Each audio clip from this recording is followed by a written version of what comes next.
Imaginez, vous êtes étudiant et vous voulez payer vos factures et vous prenez le premier travail qui vous embauche. Et vous vous dites que de toute façon, bon, il n'y a rien à craindre. Rien ne peut vous arriver. Enfin, ça ne peut pas tomber sur vous. Ça arrive aux autres, mais pas à vous. Dans cette vidéo, on va voir que ça peut arriver à tout le monde. Et reste surtout pour la deuxième histoire. Elle va te donner des frissons dans tout le corps. C'est moi qui te le dis. Ah ouais, je peux vous dire que en plus, j'ai des preuves du thread horreur. Enfin, pour être plus précis, j'ai pas mal de photos du thread. Mais avant ça, n'oublie pas de t'abonner pour ne rater aucune vidéo. Car effectivement, on en sort pas mal sur la chaîne. Et puis si tu peux mettre un petit pouce bleu pour soutenir, ça me fera très plaisir. Allez, prends tes popcorn, ferme la lumière et installe-toi confortablement. L'histoire que je vais vous raconter, c'est celle de Thomas. C'est un étudiant américain de 22 ans et il a un petit boulot histoire de subvenir à ses besoins. Et surtout, pouvoir commencer à avoir de l'expérience professionnelle. Du coup, son boulot, c'est livreur de pizza. Il nous dit au début que malgré cette expérience, c'était un truc qu'il a bien kiffé. Mais la chose qu'il a vécue fait qu'il a directement quitté son travail. Et vous allez vite comprendre pourquoi. Cette histoire se passe donc un vendredi soir vers les coups de 22 h. Il y a son manager à la pizzeria qui lui dit qu'il doit se rendre à telle adresse en balle. Et pourquoi je dis qu'il doit y aller en express? En fait, il travaille pour une pizzeria qui a un système un petit peu particulier. Eh bien, s'ils mettent plus de 30 minutes à te livrer, là où les pizzas sont offertes. Et ça se passe le vendredi soir. Vous inquiétez pas, c'est commercial, il s'y retrouve. Du coup, c'est un afflux de commandes qui arrive. Heureusement pour Thomas, le timing est ok. Mais par contre, c'est assez loin. Heureusement pour lui, le truc c'est qu'il doit pas faire son boulot en vélo ou scooter, mais bien en voiture. Donc déjà, c'est plutôt agréable. Il est pas dans le froid et tout. Bref, Thomas prend les 3 pizzas qu'on lui confie et il se dirige vers sa voiture. Il rentre dedans et met les pizzas sur le siège passager. Alors non, je pense pas qu'il leur met la ceinture aux petites pizzas. Trêve de plaisanterie, il fait la route et ça se passe super. Il arrive enfin à l'adresse indiquée. Bon, déjà le gars il habite dans une impasse. Alors déjà de base je trouve ça chelou les impasses. Mais bon, le but c'est justement t'as pas trop de voisins. Mais malheureusement, c'est aussi ça le problème. Bref, Thomas prend les pizzas et sort du véhicule. Il marche jusqu'à l'entrée et il s'apprête à frapper sur la porte quand il entend un cri. Mais bon, lui il s'en fout, sur le coup il regarde son téléphone et c'est bon, il a bien roulé. Il est dans les temps, ça fait 25 minutes sur 30, tout est good. Du coup, il tape à la porte et personne lui répond au début. Alors il retape et il peut entendre un homme lui dire qu'il arrive. Au bout d'une assez longue minute, il y a quelqu'un qui arrive et qui lui ouvre la porte. Une fois la porte ouverte, devant lui se trouve un homme. Bon, c'est un mec tout ce qu'il y a de plus banal. Au premier abord, it's ok. Thomas regarde ce gars et lui dit ça fait tant pour les 3 pizzas. Là, le type cherche un peu dans ses poches et il lui dit qu'il a oublié son portefeuille. Il dit également à Thomas de rentrer dans la maison car il va aller chercher ça là-bas. Thomas lui répond que ça va aller, il va rester sur le pas de la porte. Là, le type lui dit « Allez, viens à l'intérieur, sinon l'un des chats va sortir et s'enfuir. » En entendant ça, Thomas il se dit « Ouais, bon, allez, si ça peut lui faire plaisir, c'est pas très grave. » Et là, vous le sentez, vous avez regardé assez de thread d'horreur pour savoir que malheureusement, il a fait une connerie. Il attend alors à l'entrée et il est sur son téléphone car il a pas trop envie de regarder dans le vide. C'est un petit peu gênant. Sauf que pendant qu'il attend, il entend des choses. Il sait pas ce qu'il entend, mais c'est comme des bruits étouffés. Ok, bon, c'est chelou, mais il attend encore et encore. Et maintenant, ça fait genre 2 minutes qu'il attend quelque chose comme ça. Au bout justement de 2 minutes à peu près, il est en mode ça me gave un peu en fait d'attendre. Du coup, il commence à élever la voix et faire « Monsieur, vous êtes là ?» Il fait ça 3 fois et au bout d'un moment, les bruits qu'il entend, ça l'intrigue quand même. Alors il pose les pizzas sur un meuble et il avance en direction des bruits. Il avance doucement et au bout d'un moment, il arrive dans un couloir. Et au fond de ce couloir, il voit une porte ouverte sur la droite. Et justement, on dirait que les bruits viennent de là. Il avance alors encore en sneaky et à force d'avancer, son cœur commence à battre plus vite. Il sent l'adrénaline monter. Chaque pas devient de plus en plus compliqué. Il se sent lourd. Il essaye d'avancer pied par pied et surtout très très doucement. Et plus il avance, plus il sait que les bruits viennent de la porte entrouverte. Et à un moment, il arrive enfin au niveau d'une ouverture. Il peut entrevoir ce qu'il y a dans la pièce. Et malheureusement, il peut voir une femme d'une 30aine d'années attachée au lit avec une sorte de bâillon dans la bouche et surtout, elle est totalement nue. Dans sa tête, ça dingue direct. Il se met à foncer dans la pièce pour venir en aide à cette femme. Sauf qu'arrivé dans la pièce, il peut voir que la femme a l'air totalement choquée et elle a les yeux grands ouverts. Elle commence à essayer de se débattre comme une ouf et Thomas il est en mode choqué. Il lui dit « Bougez pas, je vais vous aider ».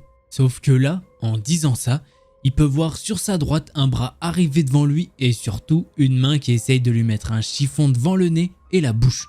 Thomas, il percute assez vite ce qui se passe et heureusement, au lycée il faisait de la lutte. Donc se sortir de prise un petit peu comme ça le connaît. Même si là pour le coup il a pas fait un truc très académique. Quand il a réussi à se dégager de son emprise, il a directement visé les cacahuètes. Autant vous dire que là dans sa tête tout tourne à 300%. Il devait juste livrer 3 pizzas et il se retrouve avec un gars qui essaye de le piéger. Pour vous dire, ça fourmille tellement dans sa tête qu'à un moment il se dit mais est-ce que cette femme fait partie du piège? Mais bon, en la voyant, il comprend très vite que non. Et que malheureusement, elle aussi s'est sûrement fait avoir par ce gars. Il commence à aller vers elle pour essayer de la libérer, mais le type chelou commence à se relever. Alors Thomas, il conclut ça et il lui met une énorme droite. Là, le gars est bien par terre et Thomas enlève le bâillon de la bouche de cette femme. Elle lui dit de la détacher de là et qu'ils doivent partir tout de suite. Thomas, il est complètement panique et lui dit « Ok, elles sont où les clés des menottes ?» Cette femme lui explique alors qu'il faut juste appuyer vite fait sur le côté et que ça se débloque. Ça y est, il arrive enfin à libérer cette femme. Mais quand il la libère, eh bien elle se jette sur le gars par terre et elle se met à le frapper avec ses 2 poings. Thomas, il essaye de la raisonner un petit peu et lui dit qu'ils doivent absolument partir et appeler la police. Sauf qu'elle est en état de choc et c'est comme si elle l'entendait pas. Donc il décide de la soulever et il lui prend la main. Et il arrive enfin à la sortir de la maison. Il se dirige naturellement vers la voiture et Thomas démarre le moteur. Et là, c'est l'excès de vitesse direct. Bon, c'est bien normal. Il prend son téléphone et appelle la police pour expliquer ce qu'il vient de se passer. Et pendant l'appel, il demande des informations à cette femme. Et au passage, il lui donne son manteau pour qu'elle soit un petit peu vêtue. La police lui dit qu'ils vont envoyer une patrouille à l'endroit spécifié et que Thomas doit venir au commissariat accompagner la jeune femme. C'est bien ce qu'il fait, il conduit jusque là-bas. Une fois arrivé devant le commissariat de police, eh bien il y a déjà une agent de police qui est venue apporter des vêtements à la femme qui était donc très peu vêtue. Les deux ont pu passer dans des bureaux pour raconter leur expérience. L'histoire de Thomas, vous la connaissez, quant à celle de Whitney, non, pas du tout. Pour ce qui est de son cas, eh bien elle a eu un rendez-vous avec ce gars. Tout s'est bien passé au premier rendez-vous qui s'est déroulé en centre-ville. Ils se sont alors donné un autre rendez-vous et ils ont fait une autre activité qui était un cinéma. Et là c'est pareil, ça s'est très bien passé. S'ensuit alors le 3e rendez-vous. Le gars l'a invitée chez elle. Et vu comment les 2 premiers rendez-vous s'étaient passés, eh bien elle a accepté. Et un mardi soir, elle est alors venue chez lui. Cette soirée-là, ils ont eu des rapports consentis, mais quand elle lui a annoncé que c'était cool mais qu'elle allait repartir chez elle, eh bien, à un moment, elle a pu sentir devant son nez et sa bouche un chiffon qui sentait très fort. Sûrement au chloroforme ou un truc comme ça. Eh bien, quand elle s'est réveillée, elle était totalement attachée au lit et surtout nue. Il a malheureusement abusé plusieurs fois d'elle jusqu'au moment où, par chance, Thomas l'a sauvée. Pour ce qui est du gars, la patrouille est arrivée sur les lieux, mais il n'a pas été retrouvé. En tout cas, Thomas n'a pas eu plus de nouvelles de cette affaire après ça. Donc, c'est toujours en cours. Alors là, malheureusement, dans cette histoire, on a 2 POV de zinzin. La femme qui avait vécu déjà 2 rendez-vous qui s'était très bien passé avec le gars. C'est pour ça, elle est même pas directement allée au premier rendez-vous chez lui. Il l'a mis en confiance, le gars, tranquillement, en centre-ville, il y a plein de monde autour. Et ensuite, le gars a fait son petit manège. Et bien évidemment, c'est dégueulasse ce qu'il a fait. Surtout qu'à l'heure actuelle, il est dans la nature. Enfin, du moins ce qu'on en sait. Pour ce qui est de notre petit Thomas, il est là, étudiant, tranquille, je vais faire mon petit boulot en pizzeria.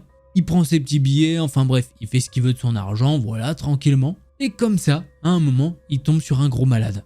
Comme il l'a bien décrit quand même dans son événement, à un moment, il sait même plus qu'est-ce qu'est la réalité ou quoi. Il est en mode, mais ça se trouve, est-ce que la femme, elle joue pas un rôle? Peut-être, elle peut être complice du gars. Ça peut se comprendre la pensée qu'il a eue à un moment. Mais voilà, l'émotion humaine, ça l'a pas trahi, il a senti dans le regard de cette femme que non, c'était pas le cas quoi. Et heureusement, il lui est venu en aide.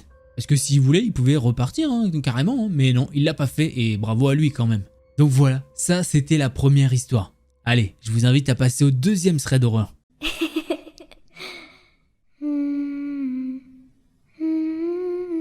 Bon, juste avant que cette histoire commence, regarde bien si t'es abonné et que t'as bien mis le pouce bleu. Non, là ça y est, faut atteindre les 30 000 petits potes, c'est clair qu'il faut y arriver. Et puis surtout, après cette histoire, je peux te dire que tu vas peut-être oublier tellement ça va te... Waouh, ouais, quand même. Je te jure, non vraiment. Parce que comme je vous l'ai dit, dans ce thread d'horreur, il y aura pas mal de photos d'illustrations. Et je peux te dire que... Oh, je sais pas, j'ai pas les mots. Enfin bref, tu verras. C'est pour te dire, le thread d'horreur, il commence comme ça. Ce thread d'horreur comporte des illustrations. Malheureusement. Mon mari, Jim et moi possédons une entreprise d'antiquité dans une grande grange bizarre d'un bâtiment. Il y a 5 étages et plusieurs autres locataires dont un restaurant. Ah, et comme si ça n'arrangeait rien, tout ça se passe le jour d'Halloween. Et au cas où, pour ceux qui se demanderaient, non, c'est bien réel. Tu vas voir 100% réel avec les preuves, tu vas voir, tu vas comprendre. Du coup, Halloween était un lundi l'année dernière. Nous avons fermé l'entreprise à 17 h et nous sommes allés dîner tôt à travers la ville. Ensuite, nous avons reçu un appel de Sonitrol, notre société de surveillance de la sécurité, à 18h30. Une détection de mouvement au niveau inférieur. Ensuite, nous avons eu un autre appel. Nous sommes donc partis en toute hâte, mais nous avons pensé qu'au début c'était un oiseau, ou peut-être un rat. Et puis, si ce n'était pas un rat, vous savez, ce serait peut-être un chat. Il est bien trop tôt pour une effraction après tout. Je suis allé à l'étage principal et j'ai désarmé l'alarme. J'ai commencé à tâtonner bruyamment avec les clés. De son côté, Jim a vérifié le périmètre à l'extérieur pour des signes d'effraction. Mais non, il n'y avait rien. Les portes et les fenêtres étaient intactes. Ce qui faisait que c'était certainement un oiseau ou un rat, ou bien un chat comme je l'ai dit. Le crépuscule était parti depuis longtemps. Les ombres s'étaient installées et avaient pris le dessus. Juste des armoires surgissant dans le noir. Des armoires et rien de plus, pas vrai ? Je suis alors descendu vers l'emplacement de l'alarme, confiante que mon mari me suivrait. Après tout, dans les environnements, devrait juste y avoir un animal. Je suis habitué au bâtiment après la tombée de la nuit. Alors j'ai simplement allumé la lumière de mon téléphone. Ça faisait des frais en moins. Et je me suis promené avec audace comme si je possédais l'endroit. J'ai regardé dans le coin avec le détecteur de mouvement. Il n'y avait rien, juste la petite lumière rouge qui clignotait bêtement vers moi. Il n'y avait donc pas de rat, pas de chat et pas d'oiseau. Je me suis alors retourné et je suis allé dans l'autre sens pendant que Jim fouinait dans quelques allées plus loin. Et voilà ce que j'ai pu trouver. Un kit de cambriolage comme ça au milieu du sol. Des coupe-boulons, un extincteur, juste assis là, à attendre. Je n'ai jamais eu un plus gros cas de terreur aussi vite. Après tout, il n'y avait pas de fenêtre ou de porte cassée. Il était donc toujours là, dans le noir, avec moi. J'ai donc sifflé entre mes dents. « Jim, Jim, s'il te plaît, s'il te plaît, s'il te plaît !» Et malheureusement, il ne m'a pas entendu. Je ne pouvais littéralement pas crier, comme dans ces rêves stupides. Ma voix était bloquée. Juste moi, les outils de cambriolage éclairés par des spots et une présence hostile tapie dans les ombres poussiéreuses qui regardaient pendant que je chuchotais, pour que quelqu'un me vienne en aide. Finalement, en 1000 ans, ou peut-être 10 secondes plus tard, Jim se demanda pourquoi j'avais pris racine dans le couloir et il est venu me voir. Il a vu que j'étais figé et ce que je pointais du doigt. Il m'a alors regardé et il m'a dit « Ouh, c'est pas bon ça ». Nous nous sommes alors précipités pour sortir par la porte d'entrée pour appeler le 911 et attendre. Nous avons donc abandonné l'immeuble aux cambrioleurs. 5 minutes plus tard, la police s'est présentée et n'a pas été impressionnée par notre découverte du pied de biche et de l'extincteur. Jusqu'à ce que nous retrouvions les images de sécurité qui ont révélé l'horreur réelle. Le visage de mon nouveau démon qui hante mes nuits. Je vous le partage avec vous. Voilà, c'est ce gars. Il est évident qu'il est bien bâti et qu'il est bien méchant. Il s'était accroupi sur un palier derrière une bibliothèque quand nous avons fermé. Il m'a regardé, moi et mon équipe fermaient le bâtiment. Il a attendu son heure, puis aussi calme que possible, il sortit et se dirigea vers les toilettes pour hommes dans le couloir en bas. Cette zone n'est pas définie pour la détection de mouvement et ça pour diverses raisons. Il a alors passé un certain moment là-dedans à se déplacer avec la porte ouverte. Il s'est alors construit un masque en utilisant l'un des nôtres et une fausse couronne de fleurs pour le tenir. Il a regardé droit dans la caméra à visage découvert, puis il a mis le masque. Il a regardé fixement dans son masque pendant un moment et a finalement enfilé ses gants. Il a empilé quelques valises vintage solides devant un grand portail en fer et a sauté comme si de rien n'était. Il a couru dans le couloir déclenchant l'alarme silencieuse de 18h30 et il a parcouru le sol en boucle. Il retourna en courant dans le hall et déplaça une échelle pour sauter de l'autre côté de la porte. Et bizarrement, il a répété ça plusieurs fois. Puis ensuite, il est allé au sous-sol. Ensuite, il est revenu dans la salle et il regardait tout le temps les caméras. Il se déplaçait rapidement, de haut en bas, d'avant en arrière, en haut et en bas. Il faisait comme une sorte de parcours. Puis il a sorti les outils et a épluché l'une de nos boîtes de serrure en acier avec le pied de biche. Et il a volé une poignée de nos clés pour accéder aux vitrines. À ce moment-là, il m'a entendu tâtonner avec la porte et les clés à l'étage. Il a donc abandonné les clés et les outils volés et il s'est caché, me regardant pendant qu'il attendait dans le noir. C'est à ce moment-là que nous sommes sortis pour appeler le 911. Et il est retourné au sous-sol en courant. Au sous-sol, il y a un accès au tunnel de terre qui fait le tour du périmètre du bâtiment. Il a défoncé la porte et il est rentré là-dedans. Des araignées de la taille d'une assiette y vivent. Et surtout, il n'y avait pas de lumière. C'est boueux là-dedans et c'est humide. C'est en un mot, pétrifiant. Si vous parcourez le tout et prenez de multiples virages, il y a une petite trappe de sortie qui vous jette dans la cuisine animée d'un restaurant. Après quoi, si vous voulez sortir, vous devez passer devant pas mal de cuisiniers. D'ailleurs, dans ce restaurant, il y a aussi des caméras. Et ensuite, si vous voulez sortir convenablement, il faut sortir par une porte d'entrée. Bref, après une investigation, il y avait bien son entrée claire dans le tunnel, mais pas de voie de sortie. Il n'y avait pas d'empreinte de pas boueuse. Personne ne sortait sur les caméras du restaurant. Et les cuisiniers n'ont rien remarqué. Bon, c'était une nuit chargée, donc peut-être qu'ils ne l'ont pas vu. On a alors encore et encore regardé les images de sécurité. On a chronométré le tout et on a retracé son chemin avec les caméras. On a fouillé soigneusement le bâtiment. Ça a pris des heures et des heures. À la fin, nous tous, y compris la police, commencions à perdre notre sang-froid collectif et à paniquer. On commençait vraiment à avoir des frissons. Il y avait bien un gars avec des armes à feu et ce gars avait l'air un petit peu secoué. Après tout, où est-ce qu'il était allé? Jim et les 2 officiers n'avaient d'autre choix que de marcher dans le tunnel de terre. Les policiers ont jeté un coup d'œil et lui ont dit « Non mais on va sûrement pas aller là-dedans ». Mon mari a alors insisté et ils ont commencé à aller dedans. Ils ont fait environ la moitié du tunnel avant que les flics ne disent « Ah non, ça y est là, on rentre et on va regarder plus de séquences du restaurant. J'en peux plus de ce tunnel et de ces araignées ». Et Jim a obtenu l'accord des policiers pour rentrer par les 2 extrémités du tunnel. C'est ce qu'il a fait et malheureusement, il n'a trouvé personne. Les images se sont largement répandues, mais nous n'avons obtenu aucune piste utile malgré la bonne photo du visage. Est-ce qu'il est vraiment passé par la trappe dans la cuisine animée et qu'il est passé devant les cuisiniers sans laisser de traces de boue? Dur à croire, mais c'est pourtant la seule solution possible. Nous avons énormément surveillé toutes les caméras de sécurité, mais nous n'avons rien trouvé de plus. On allait tout le temps fouiller dans le tunnel, mais on n'a rien trouvé. On a dû le laisser la semaine dernière car il y a une conduite d'eau qui a explosé. Je peux vous dire que j'ai juré d'utiliser le crâne de ce gars dans l'exposition d'Halloween de cette année s'il est mort là-bas. Ah ouais, elle rigole pas. Je pense que voir ce gars, ça l'a terrorisé. Ah, je peux te dire que quand j'ai vu la photo de ce gars, j'étais en mode « Ah ouais, effectivement, je peux comprendre que ça terrorise. » Il est malsain, il fait des trucs très malsains, c'est très chelou. Je sais pas ce que vous en avez pensé, moi j'ai extrêmement kiffé. Si c'est le cas, tu connais un petit pouce bleu de soutien, un petit commentaire, ça fait jamais de mal. Et si tu veux, tu peux même venir sur Instagram. Ouais, je sais pas c'est quoi le rapport, mais on est bientôt 1000. Voilà. Bon, si tu veux plus de stress horreur, je t'invite à aller voir cette vidéo là. Allez, c'était Delcor, en attendant la prochaine vidéo, portez-vous bien, tchuss les petits potes.